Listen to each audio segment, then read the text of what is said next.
Welcome to I'm an Artist, Not a Salesman podcast. Thank you so much for tuning in. We appreciate you today. Make sure you like, subscribe, and hit the follow on all our platforms. I'm an Artist, Not a Salesman. Episode 17 starts now with my special guest, Naser, the real estate Duru. He's a Duru, not a guru, because he does this business. God bless.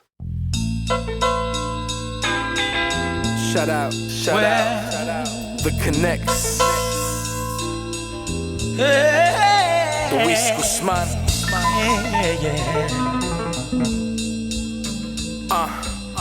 Don't ever go, never leave my side. Passion's all I have, courage is my drive. And if I lost you, I would lose it all together. I wouldn't have composure to get it back together. Welcome to another episode of I'm an Artist, Not a Salesman podcast, where we highlight the journey of entrepreneurs and business people alike to showcase that every light and dark moment creates a beautiful piece of art. And this is episode 17. I am your host, Luis Guzman. I got a special guest in the building today. This man, he defines and personifies grind, hustle, and spirit. He is Duru, not a guru, because he actually does this business. He is an author of Flip Houses Like Burgers, the first one and the 2.0, if you didn't know.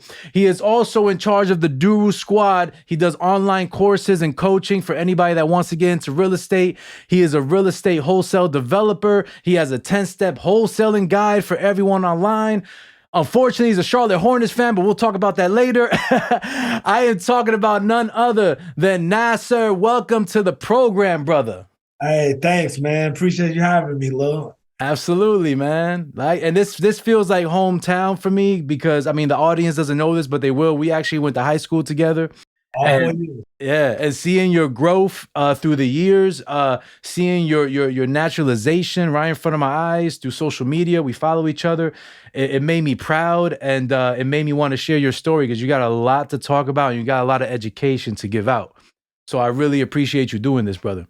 Yeah, man. No doubt, bro. No doubt, man. Absolutely. Yeah, so I start off every pod with the same question. So I'm going to ask you, who is Naser?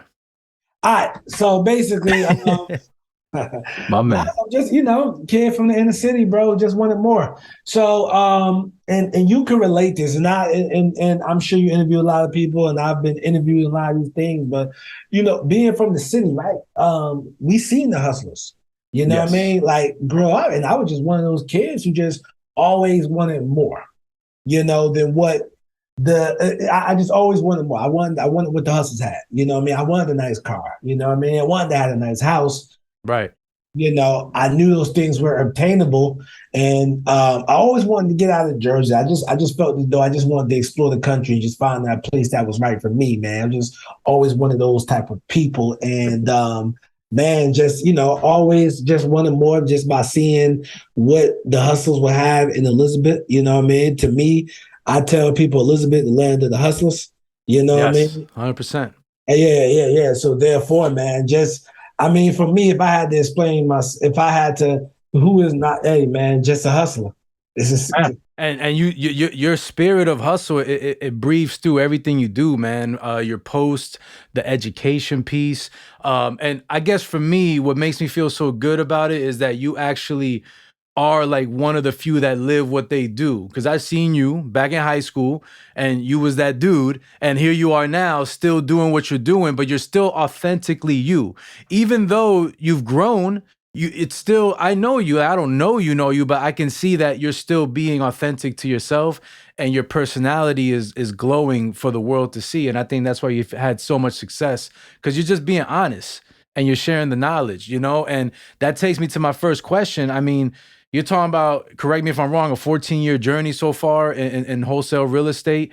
Now, let's dial it back a little bit. You graduated Elizabeth High School, you went to college, and then somehow you ended up in a call center making 38,000 American dollars, as you would say, right?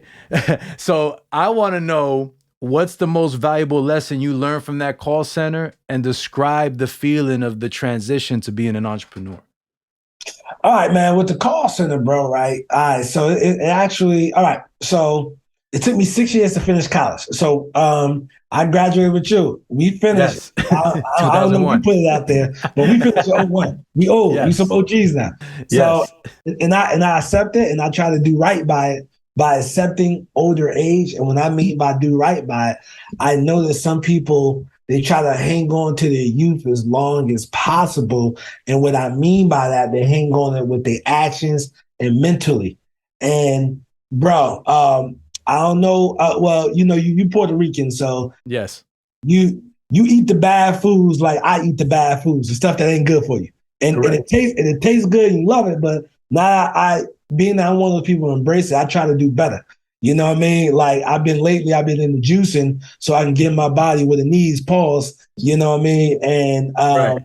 get my levels correct. Because as you get older, that's important. But I just wanted to, touch on that, man. I'm older, so we finished in '01. It took me 6 years to finish college with my bachelor's, 4 schools. What school did you go to, or what schools did you go to in the university process? I did a semester out in Wilberforce University, which is in Ohio. Okay.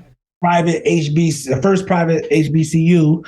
I went out there for a semester. That was terrible. Came back home to William Patterson. William Patterson. Yep. Jersey. Bro, after that semester, my GPA was like 0.6, I think. And I was like, yo, do I even really want to go to school? I said, you know what? Bro, let me just go to community college. So I went to Essex County, graduated at Essex County with my associates. Then I went to Keene University. Okay. Keene University in '07. And that's when I bought my first house in '07 in Jersey up in East Orange. Me and my man from Elizabeth, we ended up losing like 7,000 a piece on that joint. And first one, lost. Yeah. Then '08, I moved to Charlotte, North Carolina. And Charlotte was on my radar because another kid from the city, he came down to Charlotte to bust a move. Hey, I told you, Elizabeth landed hustling. Yes, absolutely, absolutely. So he went down to Charlotte in '06 to bust a move, and whatever happened, the move, it didn't work out right. But he was like, yo, bro, you got to come see this. Yo, the partying is crazy. The chicks is crazy, bro. You got to come down. So we all hopped in the car and we drove down, and that I was like, yo, bro, I can see myself living here. You know what I mean? So right. '08, I moved down. We moved down in '08, so a year after college. Word up. So, yeah. And I got into a call center making like $10 an hour. And from making $10 an hour in the call center, what happened was I was like, yo, I can't, I was like, bro, this can't be my life. This can't be my life. But one thing I always had in my 20s was good credit. So I leveraged my credit. I bought a house because it was cheap at the time. Charlotte was cheap. Oh my God, I can imagine. Yeah. Yeah. Down south was cheap in general at that time, the major cities. Now, I bought a rental property. Did the same thing in '09, and I went to another job and for a promotion, and another company. Now I'm at Wachovia headquarters. Okay. For the younger folks, Wachovia is basically Wells Fargo. Yep. So I'm in the call center, I'm making like $12 an hour now. And I bought another rental property in 2009 because I always had this real estate dream. So as you're doing, I'm sorry to cut you off, Nas, but as you're doing the Wachovia and the call center, you're still also on the side building your portfolio as far as real estate. There you go. But gotcha. 2009, after I bought the second property, it was like, yo, your debt to income is too high. What that means is, bro, you got too much debt for your income. Mm-hmm. I thought my real estate career was over. And all right, so you know where we from, and absolutely, reading was not cool. Mm-hmm. Like in high school, bro. Like I had a 1.8 GPA, bro. I remember that, man. Okay, I was terrible. Used to say. You said it to me one time. I don't know if you remember. You're like, man, I got what? Because Nas was kind of like a class clown a little bit. Yeah, I was a class clown. But again, to your truth, you own everything you've done, good or bad. You know what I'm saying? Yeah. It's all part of your story, man. So, my GPA was 1.8, son. So, getting into college was a struggle, bro. I had to go. That's another topic. I had to go where it accepted me, not where I wanted to go. Right. Yeah, I always had. In college, I basically just wrote, bought papers, etc. This is before they had turnitin.com. So, right. I finished before that whole wave, so I was good on that. Got you. Yes, I didn't really read in college. So Bro, I was 26. I was tired of being in the call center. I was stuck. I had a conversation with somebody. They recommended the book, Rich Dad, Poor Dad. Bro, that book, Great book. yo, son. Wow. All right, what happened? When you read the right books, y'all, it attracts you to the right people. So somebody told me about what is called a RIA, Real Estate Investment Association. That's where a bunch of real estate guys meet up and just talk real estate. And I'm like, yo, what? And dude was like, yeah, they got one in Charlotte. Yo, look, we're going to talk after work. I'm like, all right. He gave me the website. Bruh, I went to my first meeting. I was hooked because they taught me about creative real estate investing, which allows you to buy money with no money, allows you to buy real estate with no money, no credit. Money. Yeah, and stuff like that, and being creative. And I'm like, and it was guys and they're like, man, I've been investing in 30 years. I ain't never get a bank loan. You know what I mean? Like what? Like, yeah. So they was just, and I was learning. That's when the journey started. So the one thing I did learn about my job, man, is the call center was just basically how to listen and, how to listen and how to properly talk, because I was still talking slang. I just knew how to, I just spoke job interview very well. I knew how to interview, but I was still talking slang, and I knew I had to better myself by going to Toastmasters and learning how to talk and all that, man, talking properly. But what the job taught me, man, is basically communications and listen, because I was in the call center. So you can't overtalk customers. You can't go back and forth. So you learn how to listen. And those skills I actually use in real estate today. Whereas I'm listening to the seller's problem and I got to solve them. And when I solve their problem as a result, I get the house, but however, their problem is solved. So as a real estate investor, I don't get the best houses. I get the worst houses. And there's always a situation or a reason they sell to me. So it's not the majority of the market. They can go to a realtor and list it and get top dollar. But there's a minority market, maybe 15 to 20% of sellers, probably 15% or less, whereas there's something going on, foreclosure, there's divorce,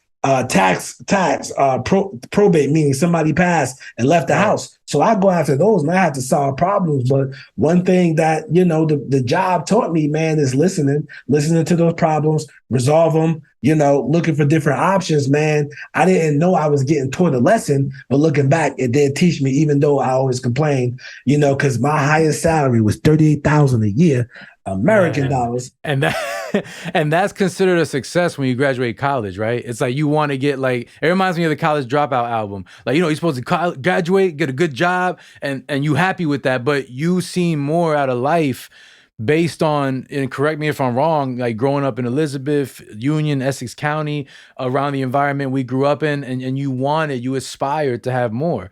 And I think, 38,000 doesn't define who you are as a man, let alone as leaving your legacy. You wanted more for yourself. You wanted to create a legacy.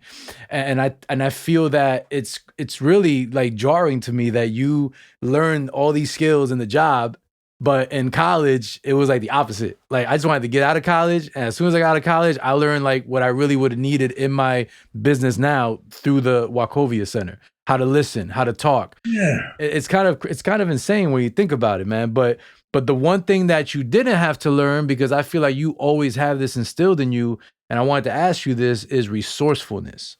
You are Mr. Resourcefulness. And I think that's something in business no one ever gives too much, sheds too much light on. Like, you aren't afraid to share your experiences with your followers. Do you feel like Elizabeth created that resourcefulness for you subconsciously, or was it something you learned from family or a friend? Like, how did you tap into that resourcefulness? Because you've always been like that, from what I know. My parents, they were married up until my mom passed when I was 14. My parents, and being in Elizabeth, just being the land of hustle, like, you just got to make it happen. But my father, he put a lot into it, like how to be resourceful, how to handle your business as a man. So I got that from him. You know what I mean? But that in Elizabeth, like, because if you remember back in high school, I used to go to New York City, we get the white tees. Oh, I remember. And then I was selling them at my locker. But for those, back then, all right. So and the jerseys. And the jerseys. I was selling the jerseys too. Like, I remember. Yeah. So Yo, I wish I had them jerseys, but just to put this in perspective for young people listening, I'm a 39-year-old man. I wear a large now. You know what I'm saying? Back then, our t-shirts, our white t-shirts be like 2-3X. 5X, yeah. Yeah, Well, for me, 5X. For me, it was 5X, yeah. Yeah. Galaxy tees, Tab, I think the other one was called. All of them. So so jerseys 2-3X. Meanwhile, my real size are large. You know what I mean? So yeah, man. Back in high school, I probably like a real medium, but you just had to wear it. You had to wear it bigger. It was part of our time. All the rappers, all the influencers, everybody wore baggy clothes. That was what we did. Or you had a SkyTel pager, you had a Motorola StarTech, you drove an Acura Integra. Like those are the things that that was our time, right? That was our time. So it was at the time, so it was wise at the time. But yeah, so man, just being resourcefulness, man. Because one thing somebody taught me, this after high school, dude taught me. He said, "Bruh, if you're not leveraging living next to New York City." And this pre-internet, he was like, "Yo, if you're not leveraging living next to New York City, bro," he said, "you might as well leave Jersey." And what I mean by that, New York, like he would go to New York, get things at a discount, and then come back to Jersey and wholesale it. I mean, wholesale it, sell it, whatever the case may be.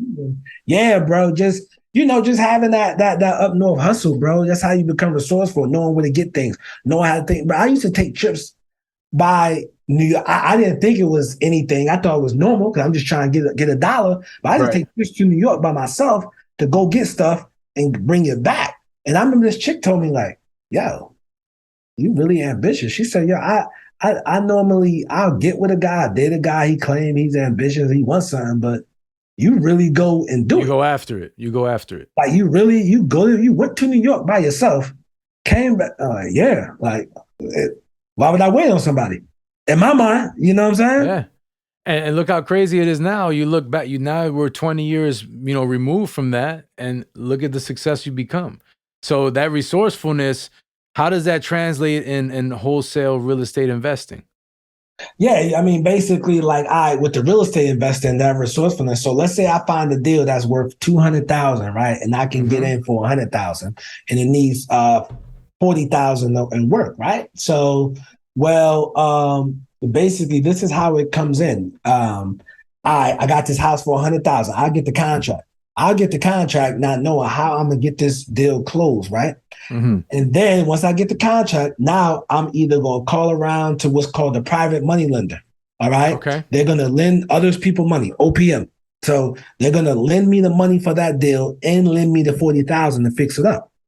Okay. So either I can go through them. If I don't, as far as the wholesaling, what I can do is probably like, yo, I can get it for 100,000.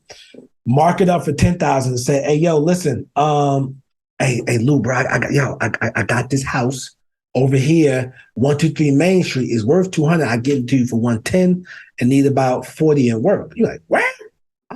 I take it, and you give me 110. You walk it, you agree with everything, you give me 110 for it, and you at closing you bring the 110 plus closing costs, and I walk away with a $10,000 check by using none of my own money. So that's how I was, just being successful, man. Like I actually came out here, and in the real estate investing, I made a career. I made a name for myself by just getting it done, because the people, all right, when I came here, mind you, this is South. So me and you, we're from the North. So it's a lot different. Yeah, a lot different. We got the up north swag and all that. And I don't know if this is the right. People from Jersey are not as, which I would call cocky, as arrogant as the actual New York City folks. Like they be arrogant to like offensive. You know what I mean? Absolutely. New Jersey got like a confidence to them, if that makes sense. Yes. So when I came down here, I seen everybody was just lax, everybody getting their money and going their way. I said, "Oh nah." I started a YouTube channel back in like 2012. I'm going on YouTube talking about all my success. All right. So what happened was the people in Charlotte, when they see my videos, they would bring me their deals. And you know how like I just told you about a deal, whereas I got it under contract for 100,000. We need to sell it. So for example, somebody brought me that like, yo, I'm trying to get 110. What happened? I find the buyer and I get the cash buyer and we'll split that assignment fee, 5,000, 5,000. So sometimes back then I used to make like 20, 30,000, none of my own deals, just by people bringing me deals. You know what I mean? But it's just going down there with that confidence. Like people that at that time is now is more normal because the younger generation, they're hip, they got information that we don't have. They like, yo, we ain't going to work for 40 years and leaving. Right. You know what I'm saying? So like now, but back then it was unheard of because I used to get rewards for being like the youngest person in the room at these real estate meetings. And on top of that, I'm a black dude. And I just became heavy respected. Like, yo, that thing he does is a lot of work and he's able to do it full time. And that my name just, started buzzing in the community, man. But just by getting things done, man, one thing, racism might be real, man, and discrimination, whatever the case may be. But I notice all people respect results. Yes. Ooh, say that again. That's a good one. Yeah, bro. Like that's racism, is real. Discrimination is real, but people respect results. If you getting results, they want to holler at you. You know what I mean? It's just like sports, right? Like nobody. It was at one point whereas nobody was talking about Golden State. Mm-hmm. Golden State started winning. Yeah. Then Steph Curry at one point had the #1 selling jersey in the NBA because they winning. You know what I mean? So people like winners. Absolutely. You know what I mean? And winners like winners. And they want to attach themselves to something that's positive and that's progressive. And I think that's what the whole like not once since we started talking in this pod have you showed me any sign of complacency. You just like, what's next? What is it? And I do the same with, what I do. And I, sometimes it could be a gift and a curse because I'm married and my wife is like, okay, but you did this, babe. You did great. I'm like, yeah, but I could do more. I could be better than what I am now. And I think that's like the angst that men carry around with them, especially where we come from, where we feel like we have to be greater than what we were yesterday. And, with your business and what you've been doing, I mean, that bug of North Jersey, and then you get this, success, and I'm not saying it happened quickly, but you're gradually growing into it. Was the overabundance hard for you in the beginning to handle? Because you get a $10,000 check. I mean, that can go quick if you're not responsible with your money.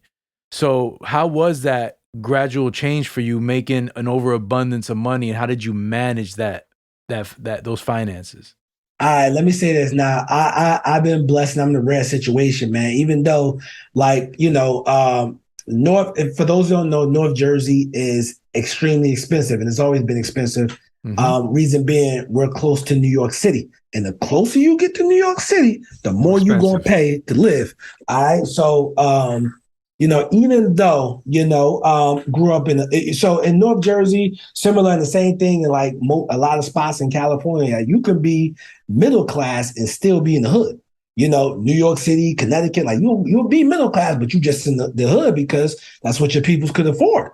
You know what I'm saying? Absolutely. North Jersey was always expensive. So yes, my mother was a teacher, and HBCU alumni, child to North Carolina Central, but she they instilled saving money to me. So I was always good with money. So that's why when I was selling things, back then I did blow a lot of money trying to be fresh and impress y'all.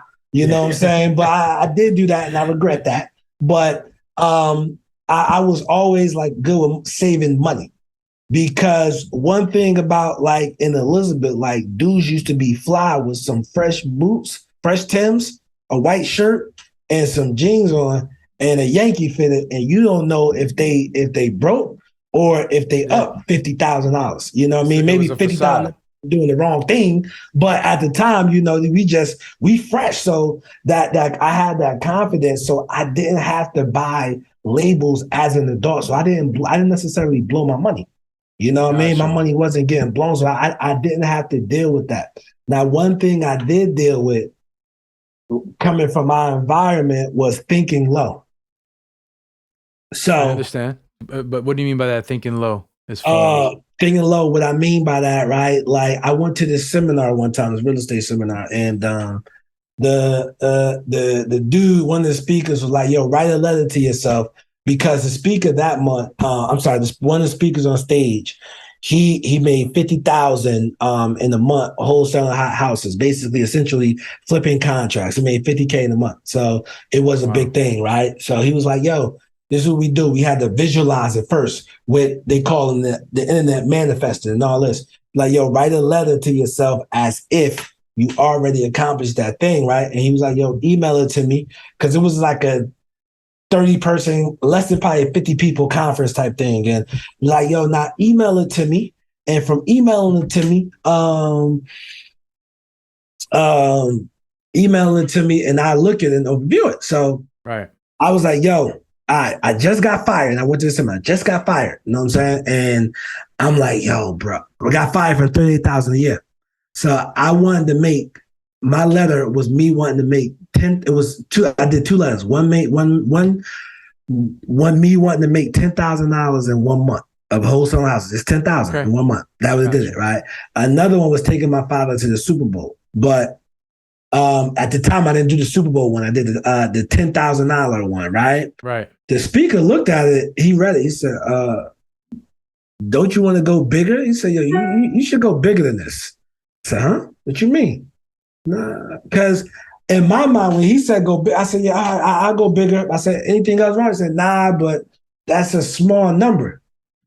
In my mind, when you come from an environment where people get killed over $100, $500, you know what I mean, debts, you know what I mean, whether it's cash or a drug debt, etc., $10,000 is a lot of money. And I just felt that I wasn't worthy. So I got fired in September. November, I made $10,000. I said, damn, I should have aimed higher. You know? Yeah. But before you say that, hold on. Nah, you're right, because you made it so. But my question is, you just said something that was that kind of stuck out to me. You said, I feel like you said I didn't feel I was good enough. Yeah. Do you feel like where we came from, right? That number one, the financial literacy is not talked about enough At all. And do you feel, I mean, we're the exception, because I was also good with money in high school and college, and I'm thankful for that. My mom and my she instilled that in me. But as far as me both, the financial literacy aspect, we kind of like subconsciously had it, but 98%, 99% don't have it. So how do you feel you could change that where we're from, in the urban setting, in the urban community? Like, what's missing to make that click, I'm gonna be real, bro. It ain't got nothing to do with money, bro. Cause I seen, all right, and I'm quite sure you've seen this in your journey, because you got a lot going on in your life too. But yes, if somebody's used to having $200, I ain't even gonna say that. If somebody used to having $47 in their account, all right, that's what they're used to. That's what they're accustomed to. All right, well, they come across $50,000. They will spend a bunch of money that gets them back to $47, because that's what they're used to accustomed to, because they're used to struggling. Wow. Financial literacy can be taught and can be learned, but I think first it has to be a self-respect thing, meaning that, okay, why in our community, bro? The first thing when we get this money, right, and we come from the environment where you from low income environment, the chance when somebody gets like some legit money normally is like a lawsuit. Oh, we got a lawsuit. Get this lawsuit. All right, so we get this money. All right, they go buy labels. All right, so let's talk about the labels that's in now. The labels in now, they're gonna buy the Louis Vuitton, the Balenciagos, the Gucci, you know what I mean? Yep. And whatever's in style now to define them. And if they got some money, they get a car. And bro, and this is a true story, bro. Like putting $20,000 and $30,000 down after you inherited some money, after you got a lawsuit on a car, and then leaving with a car note. What? Why would you do that? But liability.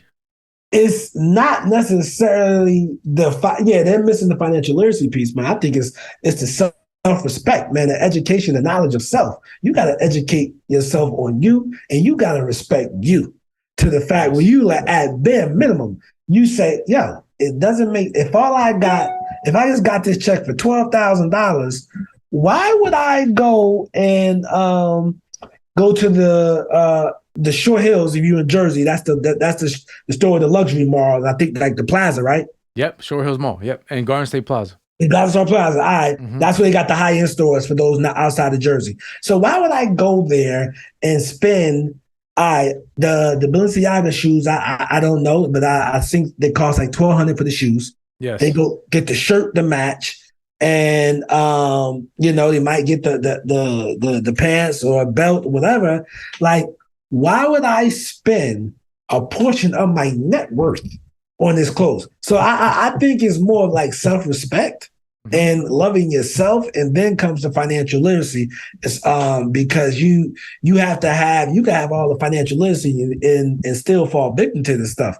You know what I mean? It's all about like just having self-respect for yourself and, knowledge yourself and saying, hey, I'm worth more than labels. I'm worth more than having a car. You know what I mean? Like, I've been full-time. I got fired at my job 29. I've been full-time entrepreneur since September of 2012, bro. Whole time, bro, I'm buying, majority of the time, I'm buying cars I got the title to, right?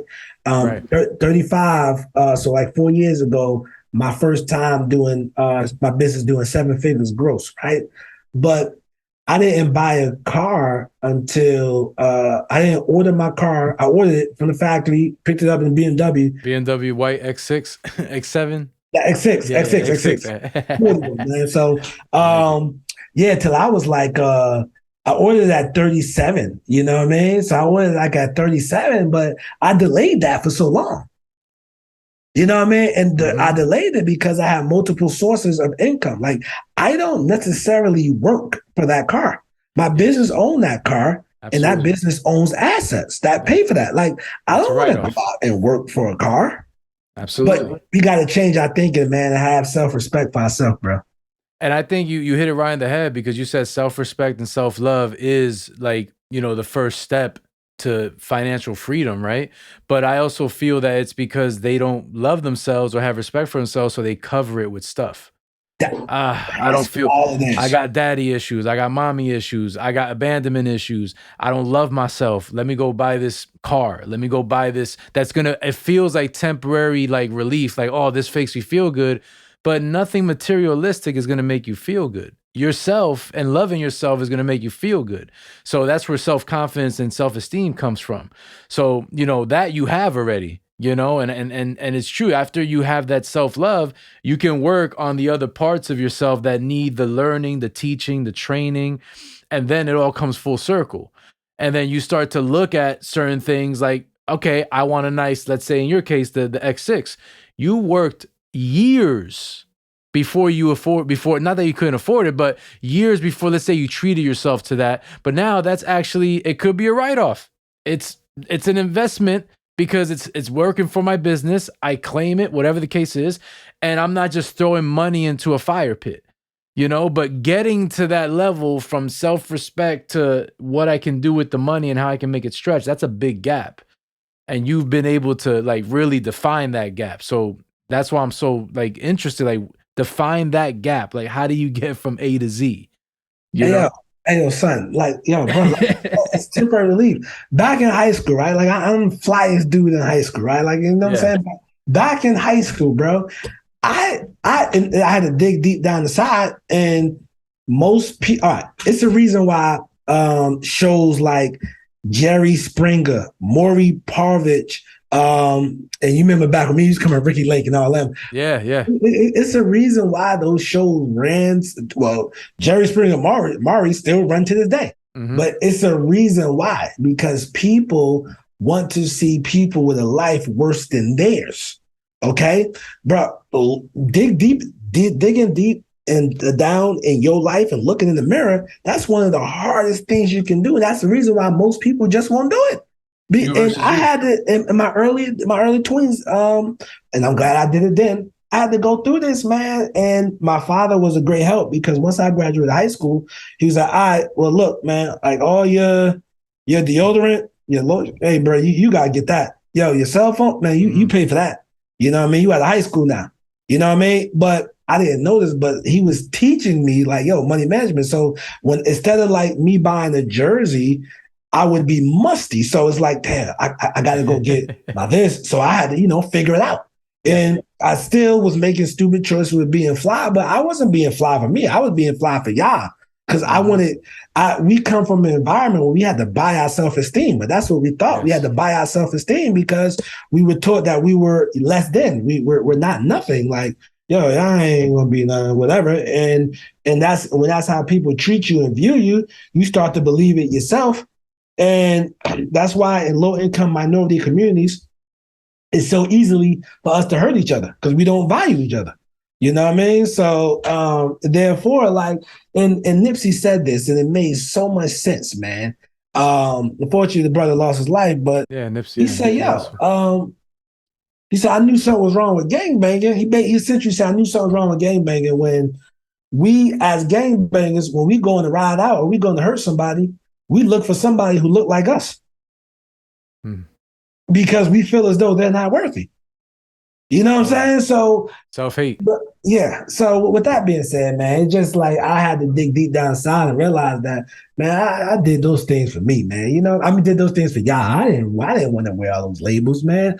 It was at a point where I wouldn't come out the house unless I was in something designer, bro, back then. Like, because I can't let them see me, on some bummy man joint. I got to get you know what I mean? Like, yo, putting on Coogee sweatpants to go to the corner store. Come on, man. You know what I'm saying?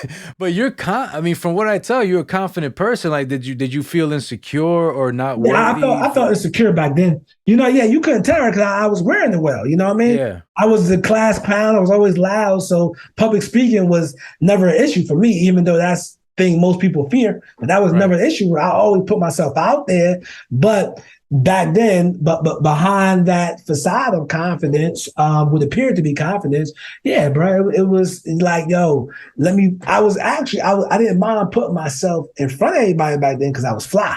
I had labels. Right. You know what I'm saying? So you were covered.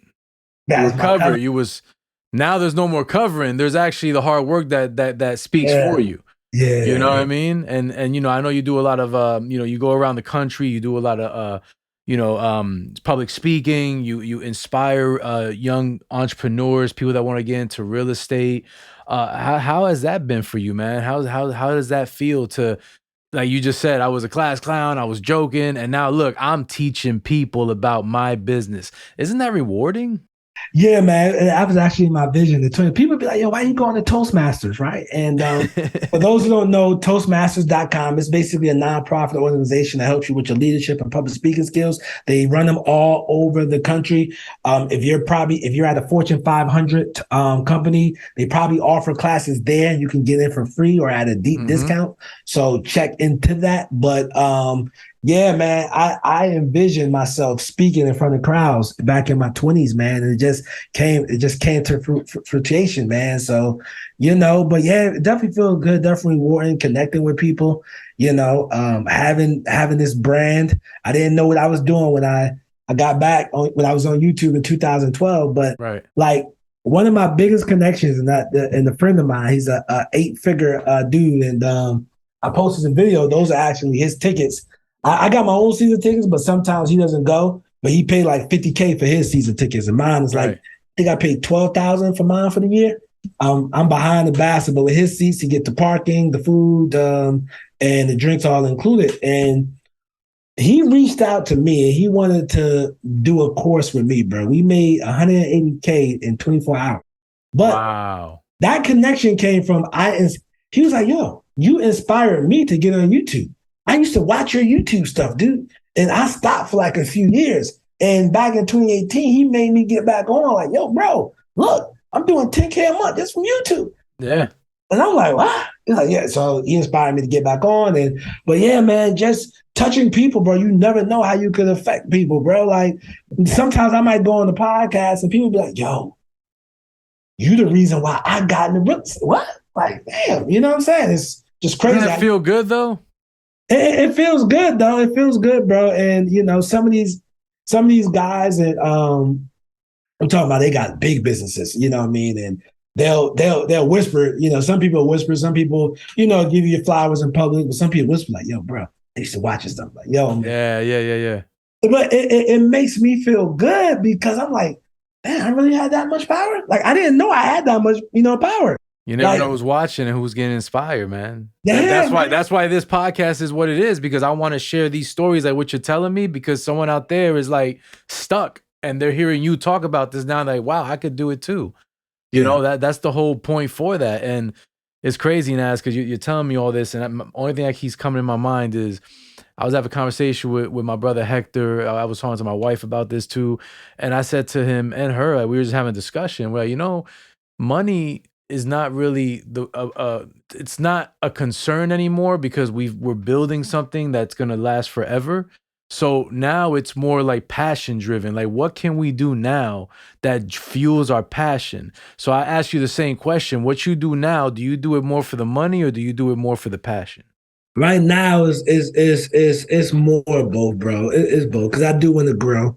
You know, I'm Okay. not gonna lie and say, hey, I don't want a Lamborghini truck. You know what I'm saying? I ain't gonna lie, none of that. I just gotta upgrade my house. You know what I mean? Because Yes. that I definitely need a bigger garage to put that in. You know what I mean? In a more respectable house. You know what I'm saying? Because Right. that Lamborghini truck just different. You know what I mean? I But anyway, understand. I've seen it. yeah, anyway, man, yeah, it's still money and passion, bro. But I've been blessed to do something that I'm passionate about and be rewarded for it nicely, man. You know, I'll say that. That's awesome, man. And it's your hard work. Like, that's one thing about you. When I look at you, when I turn on Instagram, guarantee your story will be right up there, your post will be there, and you're constantly educating. You're constantly telling your story, showing your thorns, what you went through in the fire, coming out, cleaned off your shirt, got dirty, cleaned it off again. That is your story, you know? So moving forward now with the business, what is your plans? Like with the real estate Duru, with the wholesale real estate, are you doing developing? Like what is unless you're doing that now, correct me if I'm wrong, but what is the next thing for you?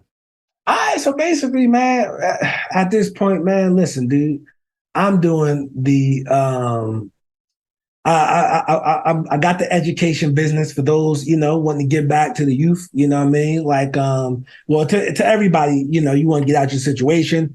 You part of that, you know, we got that 1% mindset. You don't have to have that money, but you have that mindset like, yo, bro, like, I don't want to work for somebody the rest of my life. I had this going on back then, man, but I just want to help those people, you know, get out that situation. So I had the educational program.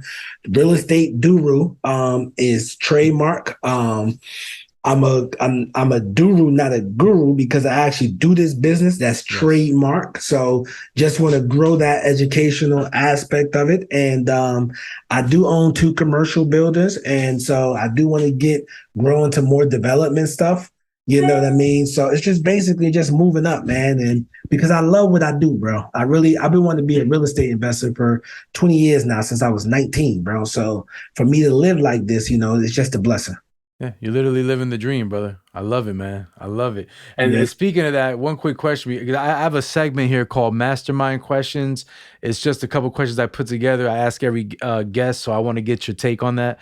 But before that, I got one more question for you. So, like you said, in 2014, you wrote down a bucket list, right? All these random experiences, like you want to go to a Lakers game, you want to go to Brazil, you want to go to Africa. Others are more serious, like you want to do your pilgrimage to Mecca. But one on there that stuck out for me, and I guess it's close to my heart, is you took your dad to the Super Bowl. Yeah. And the story behind it is amazing because you had to like lie to him and say, "Yeah, I got it from Rockefeller or Def Jam or something like that." Yeah. But nonetheless, you made it happen, and I share that sentiment with you. Not Super Bowl, but I was able to bless my father and take him to see his first game behind home plate because we got the season tickets. So you know, I remember seeing him cry tears of joy while he's eating lobster and shrimp. He's like, "I can't believe you did this," and I was so proud of you. And I know that feeling. So how has that been the most rewarding thing on your bucket list that you've done? Yeah, absolutely. Absolutely. Yeah. Good. Good, man. Good, good. I'm happy for that, brother, because I seen the pictures and I seen you do that, and it really it made me happy for you because I know that's a Okay. good Yeah, let feeling. me say this, bro. I'm glad I did it when we did it. All right. So it came, the Super Bowl's coming to Jersey. So I knew I wanted to do it. So, because my father, he took me, back in the 90s, the Nets. If you ain't from Jersey, New York, tri-state area, Connecticut, bro, we get I mean, Midwest people can relate, but we get some brutal winters. Yes. And yeah, so if I still lived in Jersey, I probably wouldn't get season. I probably get a half plan, but once October hit, I ain't going to no more games. Now it's over me, bro. Y'all get some Go. hard.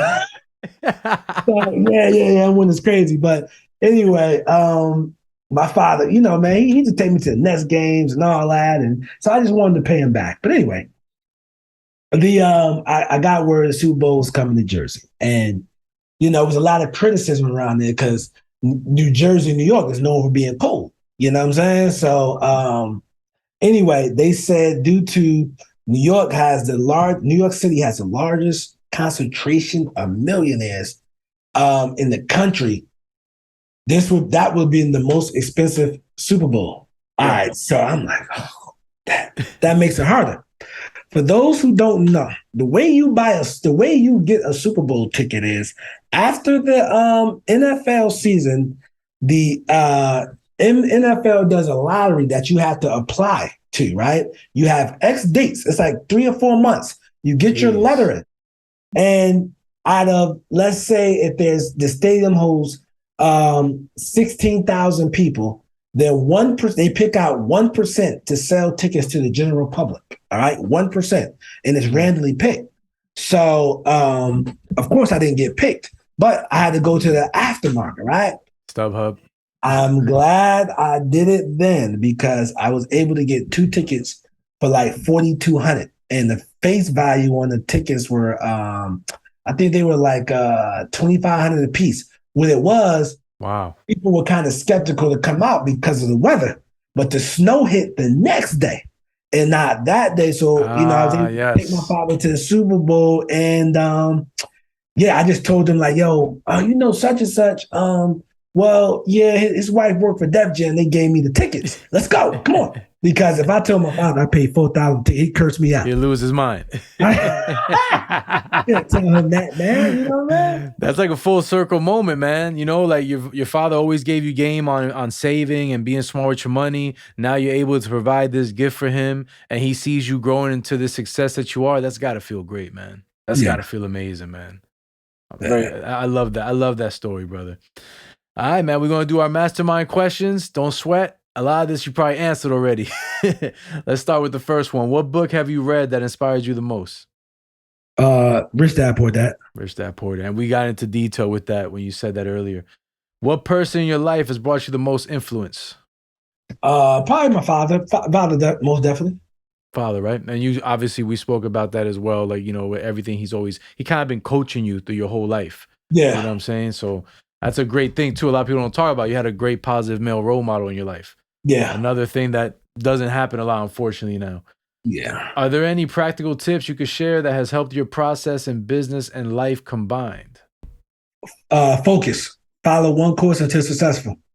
Like it. This was always an issue for a lot of people with the shiny object syndrome, but now it's getting worse, and it's probably not going to get any better because right now we're at a time whereas social media is a part of our lives, whether we like it or not, right? And we scroll down that timeline, and you see me flipping houses. You see this person's selling Amazon. You see this person doing Crips. You see this person doing stock. Well, business in general, any niche can work. All right. But you have to focus, man. You have to follow one course until successful. You just can't try to chase 2 rabbits because you'll end up catching none. So if that's any advice I can leave with, man, just focus and be willing to learn about what you're doing. That's great, Nas, because that's the one thing everybody lacks nowadays is focus because there's too many distractions. And for you to be able to zone in on that and own that and master it, I mean, the key is right there. You're basically showing everybody, look, this is it. But you guys are just not following through. So that's awesome, brother. Focus is key in success in life and business. I agree with you, brother. What keeps you driven in life? Man, I'm just naturally an ambitious person, man. I just want more, bro. And when you want more, you gotta do more. As an adult, you just can't. Well, people do, but talking about wanting more, they don't get you more. You know what I mean? You can talk all day, but you just gotta do more. So, I sometimes I'm scrolling down, man. Like the only reason I ain't been to Switzerland because I ain't got that significant other. Because that's a trip you gotta take with you. You know what I mean? Because that's snow in the background and all that. But yeah, just wanting to do more stuff. I want to do stuff, so I want more. You know what I mean? Than the average person, man. So just living an average lifestyle, bro. It just ain't for me, man. Understood, man. And the ambition sees through everything you do, brother. Have you ever had any vices and how did you overcome them? Yeah, I never smoked, never drunk, man. Never seen my father do. My father did say he used to smoke cigarettes before I was born. Then I was born. He stopped. He didn't want me to pick up the Gotcha. habit. So, because little boys want to be like their fathers. So, Right. he didn't want me to pick up the habit. And yeah, I never don't no smoke, no drink, man. In my 20s, I got a little too far away with the partying, but Hmm. once I realized I was living the life I didn't want, man, I had cut that partying out and cut out the wrong people in your life, man, and just I zoomed in on what I wanted, which was a real estate career. Not a job career. Yeah, my body was at the job, but my mind was on real estate all the time, man. And I'm not telling other people to do it like that. You should, work your job and let your job fund your 5 to 9. Your 9 to 5 funds your 5 to 9, man. But with me, I just went all in, bro. And I was obsessed with real estate. And, by the grace of God, I made it happen, man. Absolutely, man. You're a self-corrector. You know how to self-correct so good, man. Like, is that like a hidden talent from the family or something you learned along the way? Nah, bro. You like quick, like, no, I ain't doing that no more. Yeah, You know? what really helped me at 26 was reading books. But a lot of stuff I got in the self-help books, my father would try to tell me, but I didn't listen to him